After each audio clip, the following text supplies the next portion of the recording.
The Traveler, the protagonist of Genshin Impact, the one we've journeyed as across Teyvat, discovering its mysteries, facing its dangers. But have you ever felt that something about the Traveler just feels wrong? Ladies and lords, by oath and honor, I am Sir Aoth.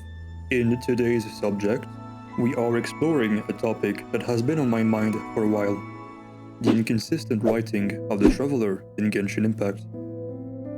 From their strange lack of presence in key moments of the story, to the conflicting role they play as both a silent protagonist and a defined character, there are quite a few issues that I wish to address.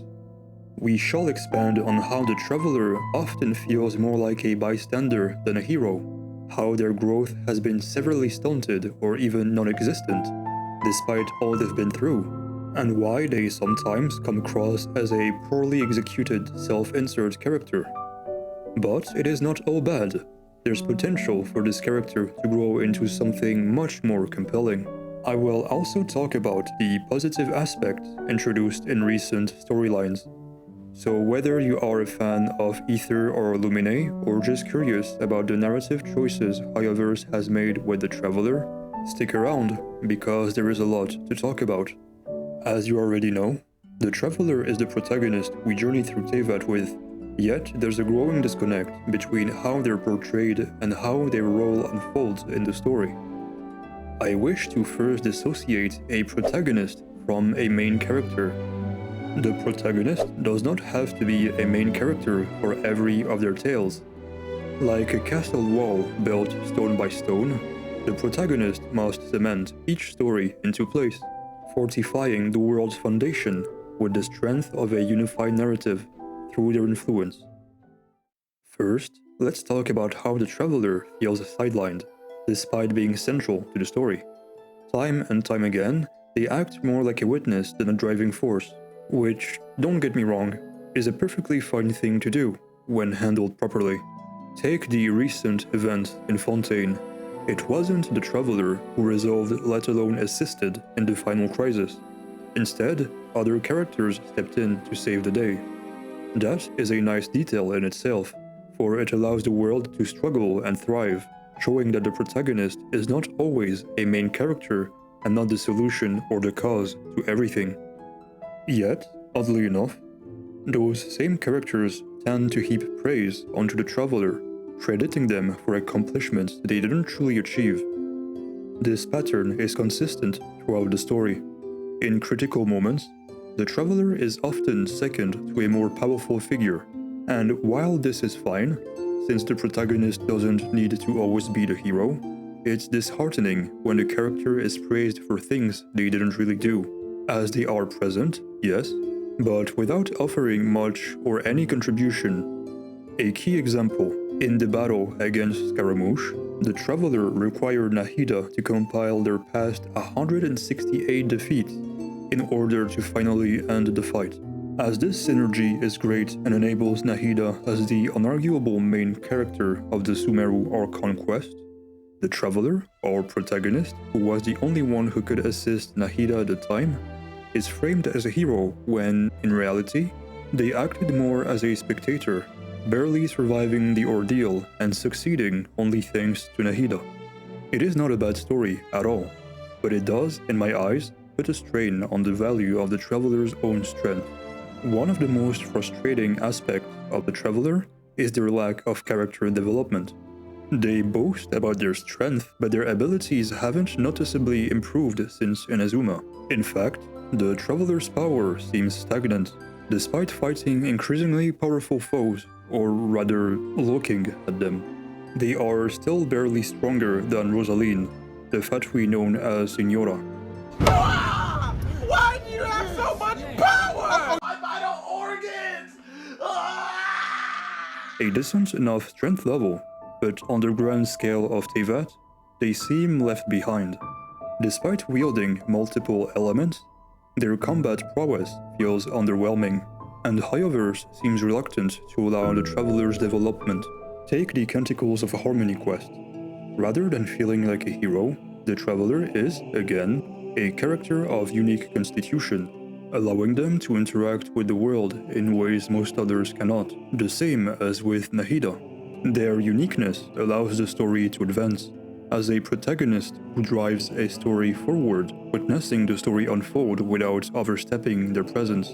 Although, again, this approach to storytelling is a good one, because it allows every character to follow a purpose which identifies them and fulfill their goal without the traveler stealing it. The traveler is often cast as a secondary character, propped up by Paimon, whose dialogue diminishes the traveler's presence even more. This would be excusable if our protagonist had its own set of quests, dedicated to the lore of them and their twin. Oh, right. The traveler is still not allowed to grow as a character in their own questline. Nothing is ever learned about the traveler in depth, such as their origins, their powers, their past. It is more about the traveler chasing after their twin and the Abyss Order, rather than expand or explain their story. Although in all fairness, it is in fact the current goal of the traveler. However, we are now 4 years into Genshin's story, and after the last quest that reunites the traveler with their twin, I find it pitiful that they are still not allowed to grow. After their reunion, which had granted the traveler a valuable exchange and possible thoughts for them to finally understand how the world of Teyvat works, the story concludes with their meeting erased from both of their memories, and thus nothing had happened, and the character development agenda remains blank. Another major issue is the inconsistency in how the traveler is written as a protagonist. Sometimes they are thrust into the spotlight, stealing roles from other characters, like being appointed as the leader of the resistance in Inazuma, with no real justification. Other times, they take a backseat, assisting scenes without much contribution, yet still receiving undue praise. This creates a confusing narrative where the traveler's importance fluctuates. They steal roles meant for other characters, like Kokomi and Goro, who should be the ones on the forefront of the resistance, as the main characters of these specific parts, which is instead handed to the traveler. Yet in Sumeru, the traveler feels more like a guest, if I may, observing all the different characters and assisting them, with little to no influence on those characters' actions. This is inconsistent in the writing, as the writers decide to, one day, make the traveler the spotlight of a nation, and on another day, the traveler will only be an observant with no part to play for the player's sake, yet still be praised for their few actions. Despite all these flaws, I am of the mind that the traveler has immense potential. Now, I shall be balancing between the sword's edge of reason and nonsense, and try not to slip. The traveler is clearly on a secondary quest to master all 7 elements. Mastering all of them would open up new possibilities, most likely unlocking powers related to light and maybe darkness as well. Take heed, brave scholars. The spectrum of light contains 7 colors, and there are 7 elements. The traveler is the incarnation of light, as confirmed by a scripture of Shirikoro Peak, which in Latin says, "Trivia and notes. You are the light of the moon." Which is Peak. I beseech thee, let me know how funny that pun was in comments. In all seriousness, I am aware many people have translated the alphabet found all over. If you have any interesting ones, feel free to actually let me know below. Onward, it has been known since Enkanomiya that a light realm and a void realm exist on the borders of the human realm, which is Teyvat. The light realm being the home of dragons and sovereigns, and the void realm being the abyss. Finally, during the very first cutscene where the twin is encountered, they are seen wielding dark flames to attack Dainsleif. This attack looked purple but was not electro. The attack manifested dark flames and imbued their sword with the same color, very similar to the Abyss's overall color palette, which would make sense given the context.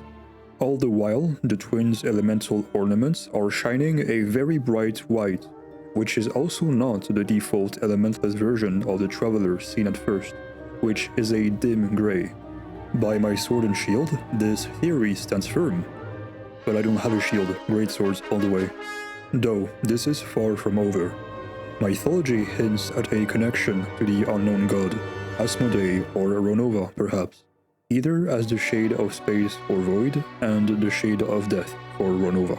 Ether and Lumine are inspired by, well, Ether, the primordial deity of the starry sky, and Hemera, the goddess of day and light, both of which are children of Nyx, the shade of night or death, and Erebos, the shade of darkness, mirroring the shade of void or space.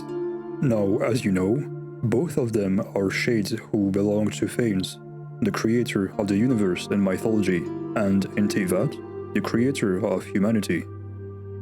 In sooth, with all this, there is plenty of room for growth for the Traveler. Their potential is as large as the writers decided. I shall now return to a glaring flaw of the Traveler as a personal observation. The Traveler is often marketed as a silent protagonist for players to self-insert into.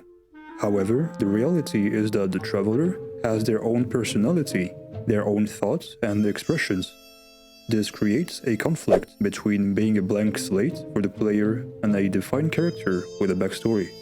Overall, the Traveler feels like an unfinished character, too silent to relate to, yet too present to be ignored. Paimon does most of the talking, often to the detriment of the Traveler's development. Many times, Paimon's remarks, sometimes rude or dismissive, overshadow the Traveler's presence, making the duo come off as immature or even irritating in certain situations, since the Traveler indirectly agrees with Paimon by staying silent.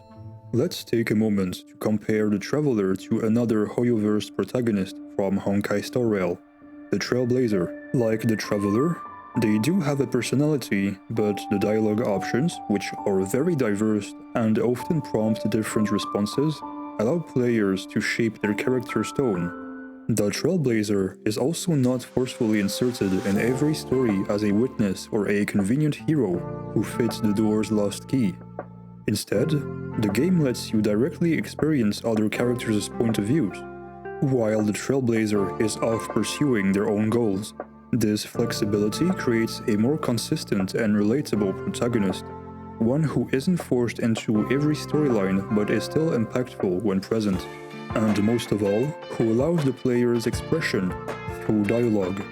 This makes the Trailblazer a more successful protagonist in my opinion, as their identity and character can be shaped around the dialogue options you pick.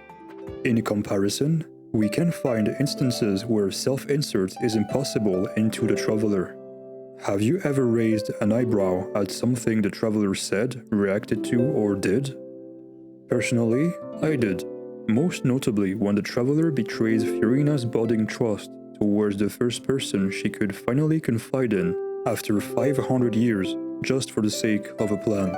Yes, I am extremely biased towards Furina's well-being, which is why I have opinions towards Alekino that my squire told me not to express. In Faith, the previous is also applicable to the many instances where the Traveler boasts being strong to characters who are usually regular average people, as if the Traveler feels confident in their strength only when the people are below them. Verily, we do get to see that the Traveler's power is unarguably above average in Notland's Act 3 and 4 Our Conquest, but still comes to struggle against a swarm of Hilichurls. But at least they finally stopped using the dull sword. That's the best development we've seen in 4 years. In the end, the Traveler feels incomplete. They've traveled to countless worlds, yet their story and past tales remain stagnant and unknown. From Mondstadt to Notland, little has changed. The Traveler doesn't realize the threat of the heavenly principles and sees the Fatui as universal bad guys, although this seems to be slowly changing. As we approach the final nation of Tevat, Snezhnaya, one has to wonder, when will Hoyoverse finally allow the Traveler to grow?